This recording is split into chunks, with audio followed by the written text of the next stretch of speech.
Okay. Now that we're back for the second part of our class, we're going to talk about Jerusalem for a little bit, and then we're going to talk a little bit about Paul's journeys. Let's just dive in here. Here's a picture of Jerusalem. This is not, just in case you were wondering, this is not what it looked like during Jesus' time. Okay. This is modern Jerusalem. So basically, I'm not going to say anything about that. I want you to look at this map, though. Even though it has an overlay of ancient Jerusalem on it, I want you to kind of just ignore that and focus on the fact that Jerusalem is defined really by three different valleys. So if you just forget about that overlay, you'll get over here, you've got the Kidron Valley, which kind of blocks it in on the eastern side. Down here on the south and a little bit on the west, you get the Hinnom Valley or the Gehinnom Valley. So that's going to block it in there. And then in the middle, you're going to get the Tyrophian Valley. I can never pronounce it right. The Tyrophian Valley. We'll actually see it printed out later on so you can spell it correctly for your worksheet. But those three valleys are going to kind of constitute the geographical or the topographical limits of Jerusalem, at least during biblical times for the most part. Let's show you this slide here. This will illustrate for us the expansion of Jerusalem over time. So down here, this is the modern, old city. Okay, now modern Jerusalem is really spread out, but this is like the historical zone that you can go to, and there's the Temple Mount is still there. Of course, it has the Muslim shrine there instead of the temple itself. But it's divided up into these different quarters. There's an Armenian quarter, a Jewish quarter, a Muslim quarter, and a Christian quarter. And you can go there and see a lot of cool stuff. But basically what I want us to do really is focus back here on these two. This is in the time of David and Solomon. So at this point, these red lines are kind of like the walls that you're looking at, and those walls are going to cover what's currently the Temple Mount, and it's going to cover this little strip or hill between the Kidron Valley and the Tyrophian, I'm butchering it right now, whatever, the Tyrophian Valley that's right here, okay? And then once we jump up to the time of Herod the Great and Jesus, what we see is that the city has been expanded quite a bit. We can see that the walls stretch down over here. They cover a bunch of the hill that's over here. That's kind of in between the Tyrophian Valley and the Hinnom Valley. It's also going to cover this section up here and up here as well. And it expands more over the ages. But I just want to illustrate that the city itself does expand over time. Now, that seems pretty obvious, but I still think it's worth looking at the maps for. Jerusalem. So during Jesus' time, Palestine or Israel was on the outer edges of the Roman Empire. So if you can cast your imagination all the way back to that first Roman Empire map that I had, you see that Israel or Palestine is on the outer edges. It is not close to the center of Roman power, but Jerusalem itself had been undergoing something of a renaissance during this time. And a lot of that has to do with Herod the Great. Okay, so Herod the Great, we're not going to do a deep dive into Herod the Great, but he is a pretty wicked man. He's crazy and paranoid, and he's powerful, but he likes to build stuff, okay, because that's what a lot of wicked people like to do. I don't know. He does like to build stuff. He wants to build a name for himself, and part of that comes from rebuilding the cities and Jerusalem itself that he's governing over. So he builds the temple, he expands the temple area in a rebuilding of the temple itself. He builds a new palace for himself. He also builds a new bathhouse over Siloam's pool, and we'll talk about that area in a moment. But Josephus, who we get some of our understanding of this time period from a dude named Josephus, in his book called The Jewish War. Now, I have not read Jewish War directly. I've seen Jewish War referenced a bunch over and over again as I read histories, but I've never actually sat down to read it. Have you read it, Matthew? No. Yeah, it's long, and I think it would probably not be that exciting. But anyway, Josephus at one point points toward the possibility that there may have been plans for a hippodrome and theater in Jerusalem, but those never came to pass. So, a hippodrome. It's kind of like a, how would we describe it? It's a Greek, it's like the athletic complex. Like an arena type? Yeah, like I think it's a longer oval type athletic complex. But that never happened. I put this slide in here and I should have just taken it out because it's really not that exciting, but this shows you Jerusalem. I'm going to just move on. I feel kind of bad about this one. Okay, here is the map though that I do want to look at, and this will help us see some significant spots within the city of Jerusalem. Now, there's more than just what this map will show us, but this is a map that details basically Jesus's like the Passover week, and it's going to detail kind of his arrest and crucifixion, that type of area in the Bible. So what we get is Jesus is coming in this way here. He's going to go into this gate here. He's going to come up. You can see that this is an escarpment. Okay, so it's like a hill. That's part of that Tyrophean Valley that we were talking about. Oh, here we go. Tyropheon. Yep, Tyrophean Valley. So he's going to go up here. We do not know exactly where Jesus had the Last Supper, but presumably it was in this area, so they've kind of marked it right here. They're going to go have the Last Supper, then Jesus and his disciples are all going to come back out. They're going to go back down here. They're going to go all the way up to the Garden of Gethsemane. That's where that is. So the Garden of Gethsemane, when you guys imagine Jesus praying in the Garden of Gethsemane, when you imagine him being arrested, that's just right across from the temple itself. So presumably, I guess I've never been to the Garden of Gethsemane, but I'm assuming you could probably see the temple from the Garden of Gethsemane, because all this right here is the Kidron Valley. So then after that, he's going to be arrested. They're going to take him through here, and they're going to go up, and here's where they're going to meet Pontius Pilate. Pontius Pilate's going to send him over to Herod. Herod's going to send him back to Pontius Pilate. And here he is going to be crucified in this area. We don't know precisely where, but traditionally it's in this area of Golgotha, which is, again, if you know, these are the walls here. So he's outside the city walls. And also from this area, you should be able to see the temple as well. So there should be a pretty clear view of the temple over the Tyrophean Valley. Just a couple of things I want to point out to you. This is Herod's palace that he had built. Okay, Pilate's living there. That's where he's a resident there, but he didn't build it. Herod the Great did. This is the Hasmonean palace. This is where Herod Antipas might have been. We're not entirely sure. That's why there's a question mark if you can see it. This is the fortress that Herod had built. Now this is kind of an interesting little feature that they had a fortress with a Roman garrison there. That would have been basically to do two things. One, Herod kind of built up and spruced up this whole complex, so he's going to be super protective of it. He doesn't want people vandalizing this, so he's got a Roman garrison to just look over his big project.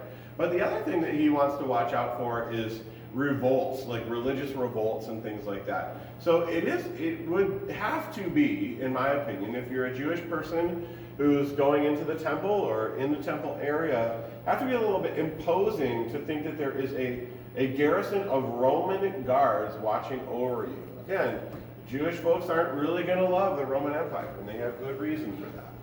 But a couple of other features that I did want to point out that we're going to talk about. This is where the pool of Siloam is going to be. I'm butchering that pronunciation, I'm quite sure, but that's where that will be, and we're going to talk about that in a minute. Yeah, let's move on from there. Here's the Kidron Valley. So this is the valley. You can see these are the walls of the Temple Mount. So you can still see that from there, and it's not a super deep valley. It's actually a really nice little area there. Here's another picture of the Kidron Valley from another section of it. If you want to have some concept of where I was at when I lived in Bolivia, I'm sure all of you are just like dying to have some concept of where I was at. This is very much what La Paz, Bolivia looks like. When I saw this picture, I was like, are we sure that's not Bolivia? Because that's how the houses are stacked up on the mountains like that. There's lots of low valleys and rivers. The city is very defined by its topography. Anyway, the Pool of Siloam, which I showed you back right here. I just wanted to bring up one story from that because I thought it would be just kind of fun. This is in John chapter 9. Yeah. As he went along, he saw a man blind from birth. His disciples asked him, Rabbi, who sinned, this man or his parents? He says, neither. basically this happened so that the work of God might be displayed in him. He talks a little bit more after saying this. He spits on the ground, makes mud with his saliva, puts it on the man's eyes, and says, "Go, wash in the pool of Siloam." So that's where he would be going, this man. He would go down to that pool. So he's walking along. We don't have a clear picture of exactly where this is happening, but that's where he's going to go. And there's actually some archaeological remains of this pool. This is where archaeologists think the pool of Siloam was. And you can see these stairways leading down to it. A lot of it is still covered up by this garden area over here. They haven't excavated that, but you can go there and you can see this. And this is an artist rendering of it, which I included because I thought it was kind of funny. It looks like a super nice hotel pool or like an Olympic pool or something like that, overlooking these lush mountains and everything. And maybe it did look like that, but I don't know. But then none of these people have swimsuits on, which is really frustrating. You gotta wear the right clothes. Okay, then I want to talk briefly about Bethany. And here's why. So if you're reading the book of John, so we've got that whole incident with the blind man, and there's kind of like there's a whole ordeal with him. We won't talk about that too much. But anyway, in John chapter 10, then it came the festival of dedication at Jerusalem. So Jesus is in Jerusalem.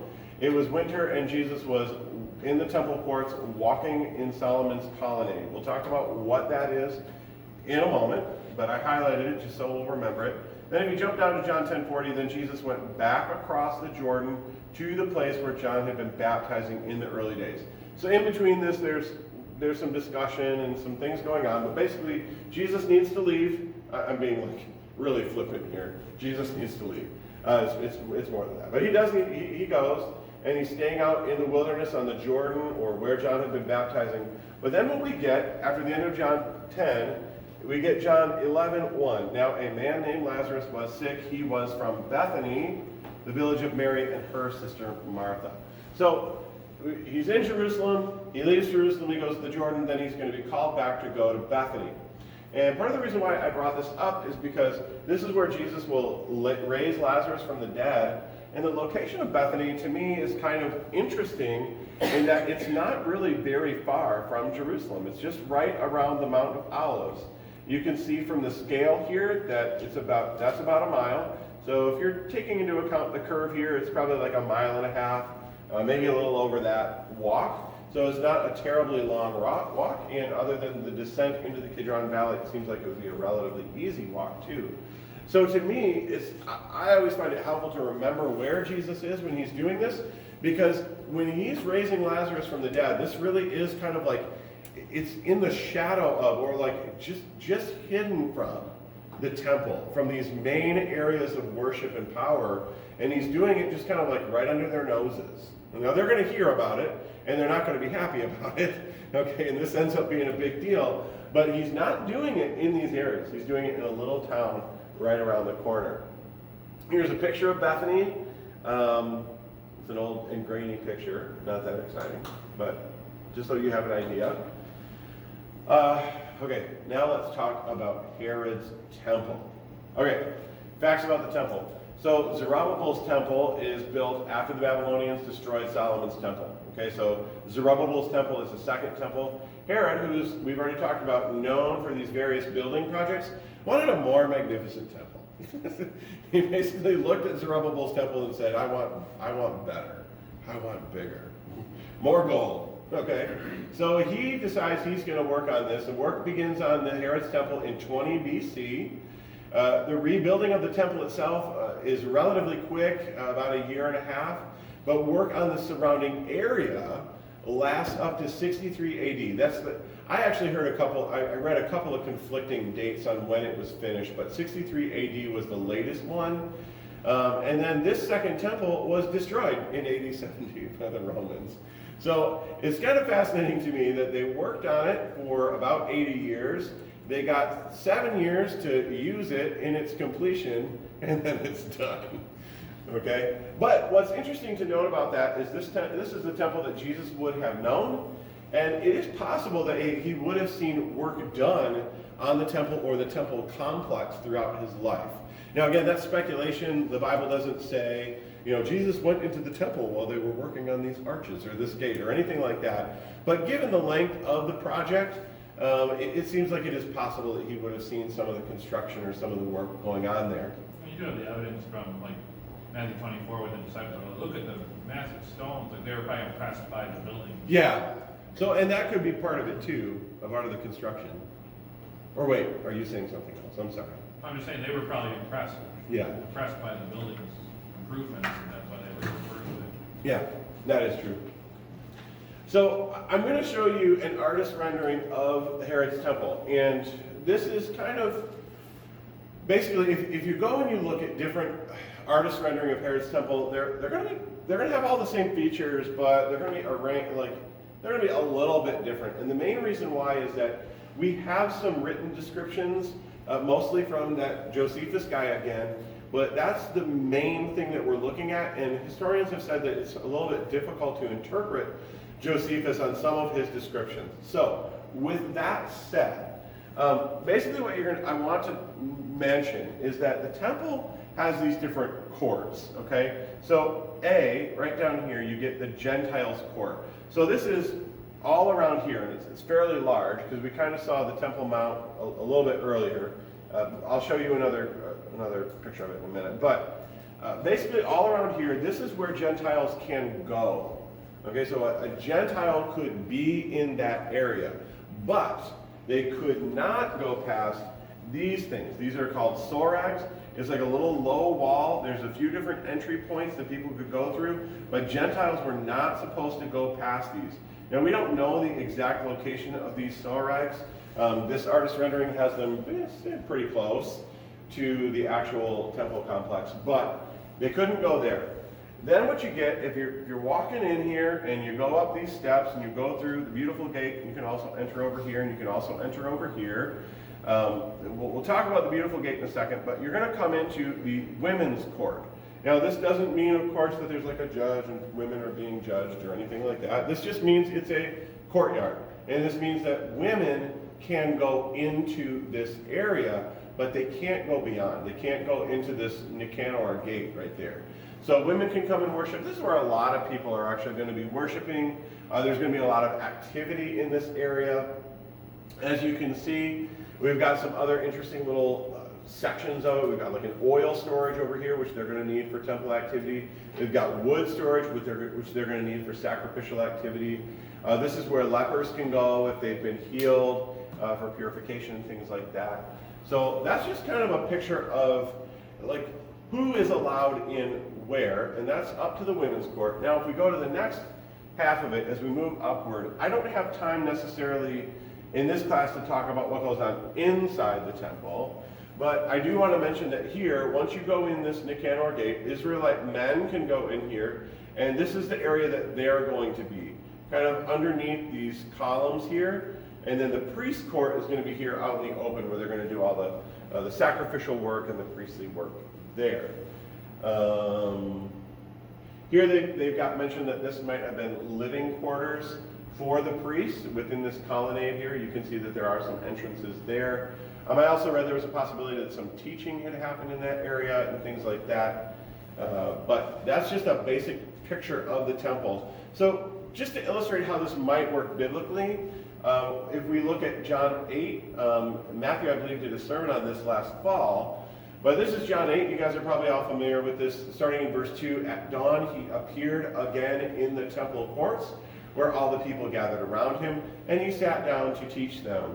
The teachers of the law and the Pharisees brought in a woman caught in adultery, and they made her stand before the group. So this is the story where she's being accused. Jesus is going to write in the sand. He's going to say whichever of you is without sin can cast the first stone, etc., etc. So that whole story, which I'm not going to go into any further, that whole story, my guess is that it takes place in the women's court. My guess is that Jesus is in here. It is possible, I suppose, that he's out here teaching in the Gentile court, but my guess is the women's court.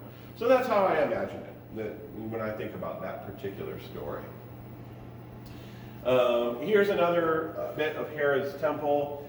This is just to illustrate how we get little differences. For instance, in this one over here, you can see they've got the altar center right there. In this one, the altar is a little bit to the left, and then we've got this area where they could slaughter all the different sacrifices and things like that. Yeah, okay. Here's one more example that I think would be helpful to look at. If you look at Acts chapter 3, starting in verse 1, one day Peter and John were going up to the temple at the time of prayer at 3 in the afternoon. Now a man who was lame from birth was being carried to the temple gate called Beautiful, where he was put every day to beg from those going into the temple courts. Now, without going into the rest of the story where Peter does heal this man, this is what we're looking at. This beggar would have been here or maybe on this side. But the thing I want to point out is that probably would have been a pretty regular occurrence. So when I lived in Chicago, part of my time I lived in a northern neighborhood, but in another part of it when I was at Moody, I lived pretty close to downtown. And if you go to any of those like major places, you're going to have people begging, and they're there because that's where people are. People are passing back and forth, so they've got a lot of people to beg from, and so there's going to be a lot of people going in and out here. So it makes a lot of sense that somebody's going to park themselves right here and beg. All right.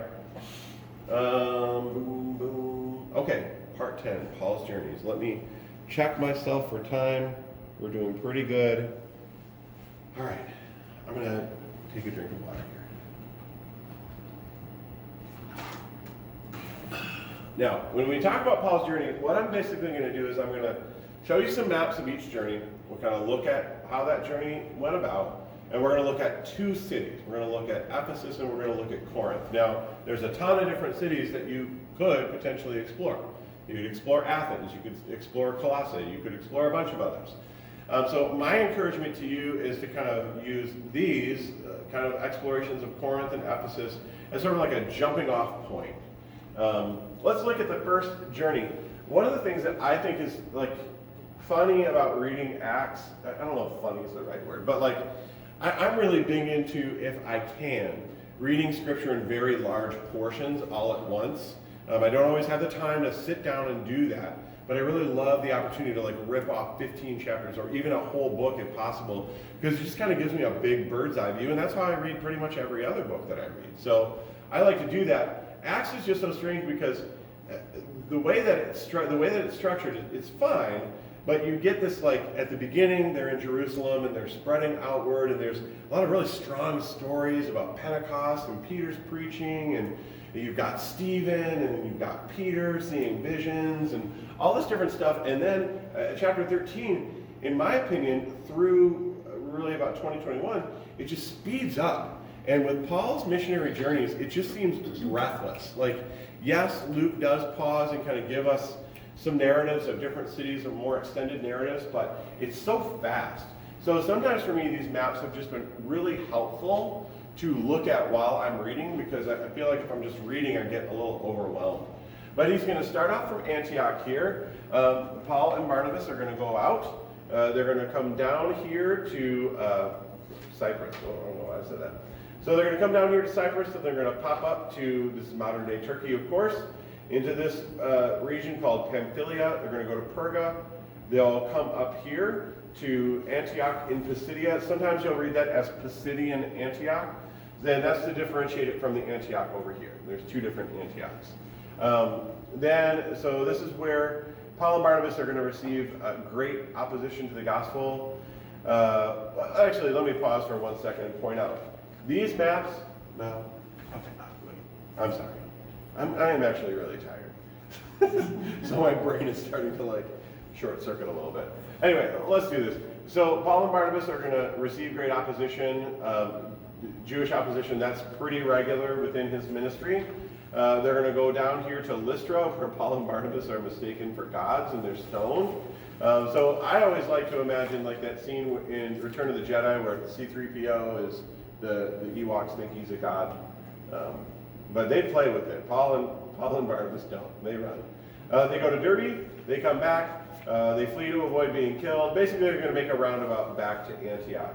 So I don't really have time necessarily to go into a lot of what happens in his first journey, but the main thing that I want to point out is that most of his first journey, not all of it, is going to take place in the province of Galatia. These 4 cities, Pisidian Antioch, Iconium, Lystra, and Derbe, are Galatian cities. So when we read the book of Galatia, or not Galatia, Galatians, it's important to think about these are the cities that he's writing to. This is a letter that's meant to be circulated among the churches in the province of Galatia.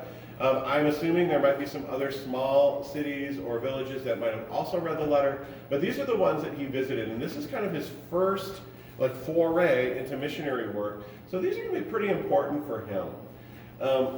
The thing that I wanted to point out for you guys, as you do your homework assignment, or if you just want to do this in general, these maps of Paul's journeys are my favorite because they're super clear to read. The lines are clear to read. They've used bold, primary colors. These are really nice maps. You can find them on this website called conformingtojesus.com. They have quite a few good maps, but in particular, I like the ones that they have for Paul's journeys.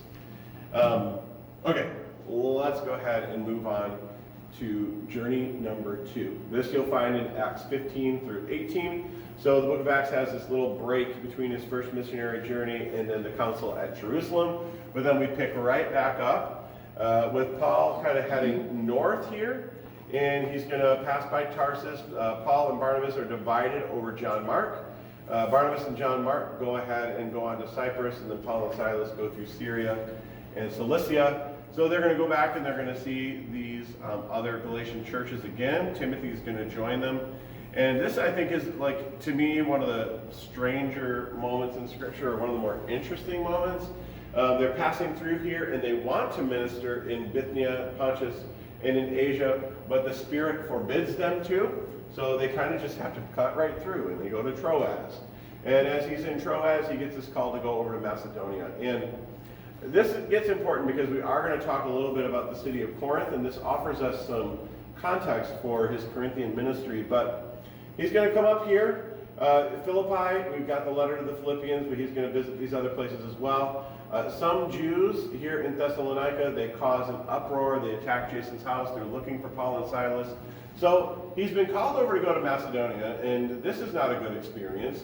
He goes to Berea. He has a good experience with them because they hear him, and they're like, okay, let's search the Scriptures and see what this says. And they receive the word, so he has a good experience there. But then he's going to come down here to Athens. He's going to speak at the Areopagus. And it's not really going to go that well for him. They're going to kind of listen to him. They're going to kind of be interested, but they seem more interested in doing philosophy. So by the time we get down here, Paul has kind of been roughed up. He wanted to go into this area, he couldn't. He comes up here. Oh, I forgot the note on Philippi here. Lydia and her household believe Paul and Silas are beaten. They're thrown in jail. They have to leave Philippi. So he can't go here where he wants to. He's in jail in Philippi. He's getting run out of Thessalonica. These guys are okay, but then in Athens, he doesn't really get a hold in Athens. And then he comes to Corinth, and he's able to kind of set foot in Corinth, or kind of get a foothold in Corinth, so to speak. This is where Paul will meet Aquila and Priscilla, and he's brought before Gallo. I pronounced that wrong, but anyway. Let's talk about Corinth. And this will help us because I think what I really want to do when I talk about Corinth is, for me, this information is a little bit helpful in terms of understanding Acts, but it's more helpful, in my opinion, in understanding Paul's Corinthian letters, 1st and 2nd Corinthians. So Corinth is the capital of Achaia, which is a province, and you can go back here and you can see this is the province of Achaia right there. So that's modern-day Greece, sorry. So it's the capital. It had overtaken Athens. Athens, of course, was the great Greek city during the height of their power. But Corinth is kind of taken over here. It's very wealthy, and it's very cosmopolitan. Okay, it's a really great urban area. Down here, what you can see is it's situated on an important north-south land route and an important east-west sea route. So what I want to illustrate here with this map is that if you are on this area here, or if you are up here and you don't have a boat and you want to, let's say, go from here to here, What you would do is you would cross through this isthmus, the Corinthian isthmus here, and then you could cut up and do this, or if you wanted to go the other way, you could do that. So it's really important for people wanting to travel between those two north-south points. They're probably going to be stopping in Corinth. But the other way in which it's really important is this. If you're in the sea, if you're in the Aegean Sea here, and you want to get over to the Ionian Sea, well, you have a couple options. You can cut through all these islands and you can go around here, or what you could do is, currently today, on this isthmus, there's a canal. But they didn't have one then. What they did have, though, was a road that they made where if your boat was small enough, they could put it on a cart, and then you could have your boat taken over the isthmus, and then you could be dumped into here the Corinthian Gulf, and then you could go out into the Ionian Sea. So again, this is another area in which people who are seafaring and people who are traveling by land are going to be going into Corinth quite a bit. Now, the reason why they didn't have a canal back then, they did want one, but basically it's pretty high up, and I guess the rock there is pretty strong, so they had to wait until dynamite was invented. And then once dynamite came around, they blew it up, and they did make a canal. I don't have a picture of the canal today, but Corinth is going to be known for its temples to Aphrodite and to Apollo. Those aren't the only temples, but those two are a pretty big deal. Here's the Apollo temple. You can go to these remains today. Right now you can see there's still 7 columns that you can look at. What's cool about Corinth, at least in terms of the archaeology, is that in a lot of these places, like if you're talking about Jerusalem, for instance, and you want to do archaeology on Jerusalem, well, Jerusalem has been built up over the centuries. I mean, buildings upon buildings and things like that. So, but that's not the case with Corinth. Now, there is a modern area that's closer to the isthmus itself, but Corinth, the ruins of Corinth are still pretty accessible, and there's not a lot of urban buildup around it. So you can see this Apollo temple, and you can see here this mountain is called Acrocorinth. This is a huge mountain, and on top of it there was a fortress, and there is actually still a fortress, but we'll talk about that in a second. So here's a layout of the city of Corinth. Now, this is where the temple of Apollo would have been, and this is the central area, of course. You would come in on this road right here. This is the main kind of like, central area, central meeting place. You've got another temple of Octavia over here. You've got a theater, an Odeon, I guess is like a smaller theater, and you've got other shops and buildings and things like that. And then what you do is you have this road that'll go up to the Acrocorinth. Now, the Acrocorinth is kind of a big deal. This is a modern picture. These walls, however, are not the walls that would have been seen during Paul's time. These walls were rebuilt by the Venetians, but there was a fortress on Acrocorinth at the time of Paul's ministry. And up on top of that fortress would have been a temple to Aphrodite. Now, Aphrodite is the Greek goddess of love and beauty and pleasure. I don't want to be too general, but it does kind of define Corinth a little bit. Corinth itself then is known for sexual license, and it's also known for temple prostitution. So you've got this one temple, the Aphrodite temple way up on Acrocorinth. You've got 2 temples, 2 major temples in the city itself. And so this is a common thing, and it's known within the area for its temple prostitution and sexual license. That comes up a little bit, at least, in 1 Corinthians. And so for me, this type of thing, knowing this, is really helpful, because I would often wonder, okay, well, why does Paul have to write this for the Corinthian church, but why is he not writing this when he writes to the Galatians or the Ephesians or whatever? It seems that these issues were kind of mixed in with the culture of the city itself. And then here's a picture of Paul in Corinth. Before I read any of this stuff, I found this picture and I thought it was great. Here's the Apollo temple. Here's the Aphrodite temple. Up on the top of Acrocorinth. And here's Paul. He's just got his face set. I'm walking by here. I'm not looking at any of this stuff. I'm walking into Corinth, right? I just thought this was a funny picture. You're probably not finding it nearly as funny as I did. That's okay. He had just faced a series of defeats. He stays with Priscilla and Aquila during the early part of his ministry. He works at tent making. He eventually leaves off on that. He starts off by reasoning in the synagogue with the Jews, but they eventually don't like him, so he goes to the house next door to the synagogue. And he lectures there for a while. He spends 18 months in Corinth, and his time is basically fruitful. But I just think it's important to know, like, when I think of Corinth, it might not be a really good comparison, but when I think of Corinth, I think of it as like the Las Vegas of that area. Okay, like this kind of like crazy, really decadent, really cosmopolitan area. And so I think that kind of helps us understand why his relationship with the Corinthian church is so difficult, because it seems like if the Jews had rejected him, I'm sure some accepted him, obviously, there are some who did, but if the Jews rejected him mostly, he might be pulling a lot of his converts from the Gentiles in the area, Gentiles who don't maybe have like the sense of virtue that some of the Jews do, and they maybe are more enmeshed in kind of this culture of sexual license and decadence and wealth. And so I think that's why that crops up into this. We're in a place where there's just a lot going on.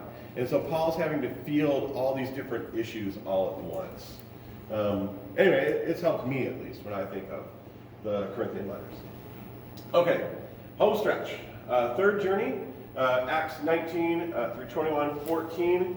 So again, we're starting out in Antioch. We're going through that Galatian area right there. But this time, he gets to go where he wanted to go in the second journey. He gets to go straight up in here to Ephesus. We're going to talk a lot about Ephesus in a second, but I just want to point out the boxes here because I think they're helpful little summaries actually. John's disciples will believe in Jesus.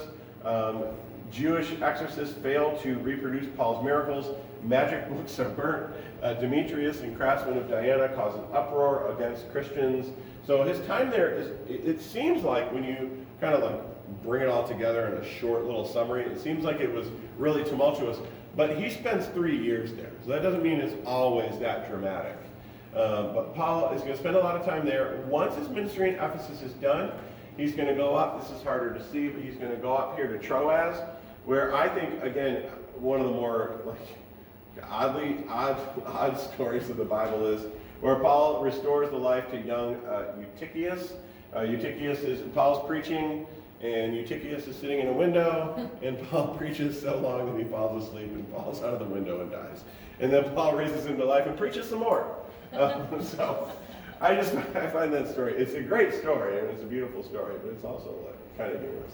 Anyway, I feel bad for thinking some of these stories are funny. But anyway, he goes back over here into Macedonia. Again, he's going to come down, he's going to go to Corinth, he's going to go back up this way again. And he's heading back to Jerusalem, and he doesn't want to go to Ephesus. Even though Ephesus is really close to his heart, he doesn't want to go there. So he goes to Miletus, and he's going to meet with the elders there in a really beautiful scene. But let's talk about Ephesus, because that's kind of a really important place. Here's some ruins at Ephesus that you can go see now. Pergamum is the capital of the province, so here's the province of Asia. Here's Ephesus right here, and here's Pergamum up to the north. Okay, even though it is the capital, Ephesus is the most prominent city in Asia due to its position as a busy harbor on the western coast. So what I want to do is illustrate that by showing you this map. If you look, these red lines here are trade routes, and Ephesus also is at the mouth of a river. I can't remember the name of the river off the top of my head for some reason, but it's at the mouth of a river, so you can do some trading and shipping through the river, but basically Ephesus acts as kind of like a starting point for this main artery that will go into this peninsula. And so there's a lot of trade, especially coming into the harbor, and maybe going a little bit up north. So this is a place that's pretty central to the trade and the culture and just the region in general. This is a great place for Paul to be for 3 years. Because basically what it means is, as Paul preaches and teaches, his message can kind of move. Even if he himself doesn't move, it can move along this peninsula through these different trade routes, and it can go out even into the sea. Okay? Here is a statue of Artemis. Okay, Basically, it's known for its Artemis Temple, which lay about 1.5 miles north of the city.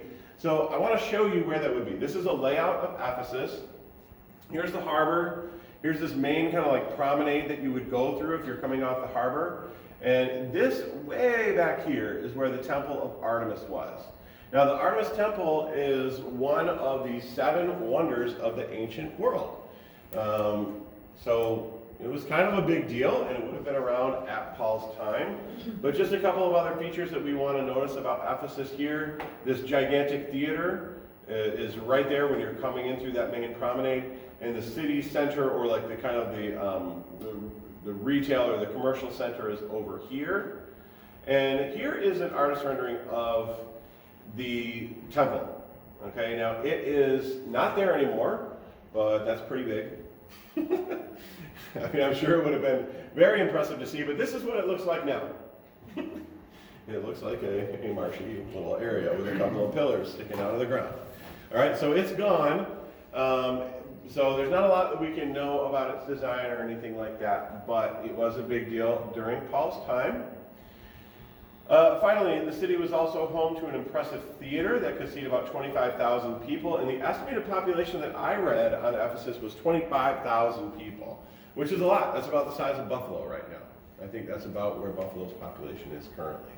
So it's a pretty big city, and here is that theater. Now, you can still go see the ruins of this theater today, and you can walk along this way. So you can see how impressive it would be if you were getting off that harbor and you were coming into Ephesus and you were walking along this promenade. Like, here's this gigantic theater cut into the side of this mountain that you can see, and here's what it would look like if you were at the top of the theater looking down. Paul in Ephesus. So again, that gives you an idea of what was going on in the city. Paul's first visit to Ephesus in Acts 18 is pretty brief, but he says he's going to come back, and he does. Paul would spend 3 years in Ephesus, and the church there would become very close to his heart when he arrives. In Acts 19, there are a group of people who know of John's baptism, but Paul then kind of expands their understanding and talks and gives them the baptism of the Holy Spirit. And what you can do is really interesting, because what you'll see is that if you go back to Acts 18, you'll see a guy named Apollos comes into Ephesus, and he's teaching, and Apollos knows John's teaching, but then Apollos has to learn, oh wait, there's more than just John's teaching. But it seems like Apollos' influence apparently extended to these disciples too, who didn't know anything beyond John's baptism. But Paul will build his church in Ephesus around that. He'll have the usual strategy of entering a synagogue, but that's abandoned after 3 months when Paul takes his disciples to a lecture hall and then teaches there for a couple of years. He eventually, I'm really condensing this, he's going to have to leave due to a riot, but when he returns later to his journey at Miletus, he meets with the elders of Ephesus, and the estimates for the church size there are about 400 people. So, I just think it's fun to have kind of some of that information in the back of our minds when we read a book like Ephesians.